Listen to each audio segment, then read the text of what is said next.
Ministers, Shri Ramalinga Reddy, Shri Krishna Bairegowda, Shri Dinesh Gundurao, Honorable MLAs and political leaders, Honorable Chief Secretary, Shri S.V. Ranganath, Honorable Secretaries to the Government of Karnataka, other distinguished invitees, ladies and gentlemen. I would like to start by quoting a famous quotation of Mahatma Gandhi, who said, "You may never know what results come of your actions, but if you do nothing, there will be no results." This is the ethos on which B.PAC was formed by a group of very concerned citizens who had seen, like every other Bangalorean, the steady decline of this glorious city of Bangalore. As we all know, over the last few decades, Bangalore, which was once called a pensioner's paradise for its salubrious climate and its wonderful quality of life, is today, unfortunately, in a very sorry state. While several factors have contributed to this, we truly believe that it is political, bureaucratic, and citizen apathy that stand out as the key drivers of this decline. And it is with this in mind that you have just heard the Charter for Bangalore, which is about making the city a better city in general. But more specifically, it is about seeing how we can bring in better governance, better accountability, through better transparency. It is about making the city safer. It is about law and order and how to improve law and order.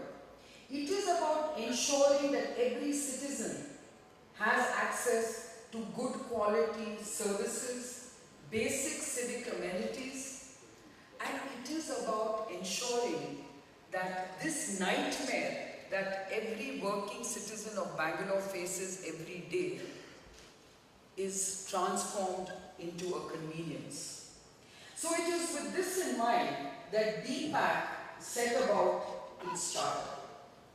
Now if you look at the agenda for Bangalore, let us start with an effective governance system. How do we ensure that we bring in better governance? And our request to the government is, let us start by looking at a governance structure that delinks planning and administration. Can we disconnect implementation from the planning process? Is it possible to set up a planning authority for the city of Bangalore? That is our first request to the government of Karnataka. The second aspect of this better governance structure is really about greater citizen inclusion in the governance process. We surely believe that it is citizen apathy and citizens' lack of engagement with the political process and the political system that is really causing us many of these issues that we are grappling with today. Citizens have to get engaged. We cannot expect the government to just do everything for us, and we as bystanders and acceptors of this government service just sit back and do nothing. I think citizens must get engaged. And for this, we would like greater citizens' engagement in the political system. So we do request the government to include and induct experts from the citizenry in standing committees, in ward committees. We want greater citizen participation in ward committees. So these are basically aspects of citizen inclusion in governance that we seek. When it comes to governance in terms of the overall responsibility for Bangalore, we certainly believe that we need a CEO for Bangalore, so to speak. The mayor of Bangalore, who should be serving this role, is not even given this opportunity to play this role, because we have made a mockery of the mayoral system. A one-year mayor's term, appointed and not elected, is not the way forward. We do believe that you need a mayor as a CEO of Bangalore, just like you have a mayor for many other great cities in the world. And all of us know here that if I ask the audience, do you know who the mayor of New York is? Many of us can just rattle off the name Michael Bloomberg. But if I ask the audience here, who is the mayor of Bangalore? I wonder how many people know who he is. And this is what we have come to. So we do need a mayoral system that is credible. And for that, this is going to be a long drawn out process, no doubt.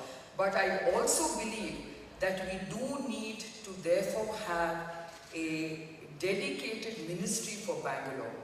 I think a minister for Bangalore is urgently required, who basically acts as a CEO, coordinating all the administrative agencies which today unfortunately work in silos. They are not working for the collective benefit of the city. And I think because of this, we are seeing projects delayed because of lack of coordination. We are seeing callousness on the part of one agency's needs to the other, and so on and so forth. So I think this integrated cohesiveness is required in the city's administration. And we truly believe that we do need a dedicated ministry for Bangalore and a minister for Bangalore with a small secretariat for Bangalore who can actually play this role. Then it is about strengthening the civic finances. You know, we all have repeatedly been hearing that Bangalore contributes 60% of Karnataka's GDP, and in terms of taxes, we actually account for 65% of taxes paid in Karnataka. But when it comes to financial allocation for Bangalore, it is a mere 15%. I think this is a disservice. And I'd like to start by saying that, you know, our Prime Minister himself said that Bangalore deserves better. Bangalore deserves to be invested in as a world-class city. If we have to do that, I think B.PAC would request the government to consider that all professional tax collected in the city should be earmarked by the state for the city's development. 50% of the stamp duties collected on property transactions in BBMP limits should be given to the city. And 50% of the road tax collected in BBMP limits also should be invested and given to the city. It is only through this financial reinvestment can we actually better the infrastructure in the city of Bangalore. When it comes to accountable civic agencies, I think it's very important to make sure that we get much higher disclosure levels on all public funds. Public disclosure of expenditure on all projects, public information on all tenders for works executed in the city, regular progress reports on all projects, performance audits of projects undertaken by the officials of BBMP and other parastatals with the scope for citizens' feedback and action thereon. I think this is very important. A public accounts committee to be created in BBMP to provide continuous improvement in standards of project execution. And I think this is where also B.PAC would love to work very closely with the government. And then we have all seen this great challenge that we face in providing adequate and world-class infrastructure. We would like the government to very seriously consider the Karnataka Information Technology and Communication Group, the KIG report that has been presented to the government, and see how rapidly we can actually implement many provisions in this report. And finally, it is also about strengthening urban politics. Despite the growing urbanization in the country, the number of seats in state legislators and parliament from urban areas has not grown. B.PAC seeks to explore legal and political processes to ensure that urban representation reflects demographic needs. We also want to focus on legitimate campaign funding and financing. The permissible limits on expenditure for election campaigns are currently far too low, and they need to be reviewed realistically. But more importantly, I think it's very important to ensure that clean money comes into politics. Without that, we will not see better politics or better governance. And therefore, as a token gesture this year in these legislature elections that have just concluded, B.PAC did endorse 14 candidates and did make token contributions to their campaign funding. So, I would like to say that B.PAC has done a lot in this very short time. B.PAC was launched on the 4th of February this year, and in this very short period of time, we focused our initial efforts on increasing voters, especially from the urban middle class youth and urban middle class in general. We wanted more educated voters to engage with the political process. We realized that there is far too much disengagement by the citizens of not just Bangalore but the country as a whole, and we felt that unless citizens get more engaged with their elected representatives and with the administration, we are not going to see any change.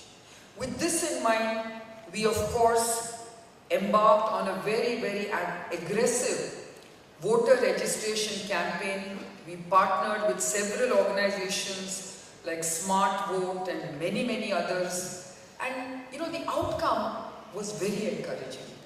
We were able to enroll 6 lakh new voters in the city of Bangalore. And you can see that overall, 1.1 million new voters voted in this particular election. And we also know that the percentage of voting increased from 47 to about 54%. Now this in itself was a great outcome for all the efforts we've made. We will keep continuing with these efforts, but I do want to appeal to every one of you who have so kindly come today to make sure that you really hold your responsibility as a citizen of this country and make sure that you vote in every election. And before I conclude, I would also like to take this opportunity of sharing with you a very new initiative that B.PAC is about to embark on. We plan to start an initiative called the Bangalore Civic Leadership Incubator. This is a program where we will actually induct aspiring corporators as the first rung of the civic leadership program. We will select such aspiring corporators from all the 200 wards of this city, and after selecting, we will actually train them to be good corporators, good civic leaders, and I think this is what we want to really do to improve on the politics and the governance structure in this country, and of course starting with Bangalore. I think every one of us wants to be a proud Bangalorean. We want to have this great pride in our city, and I think this pride will only come from a better quality of life, better infrastructure, and better governance that will truly create a world-class city. So with that, I'd like to thank every one of you for being here with us today. This is a collective effort. This is not about just those in B.PAC. This is about every one of you joining B.PAC. Thank you very much.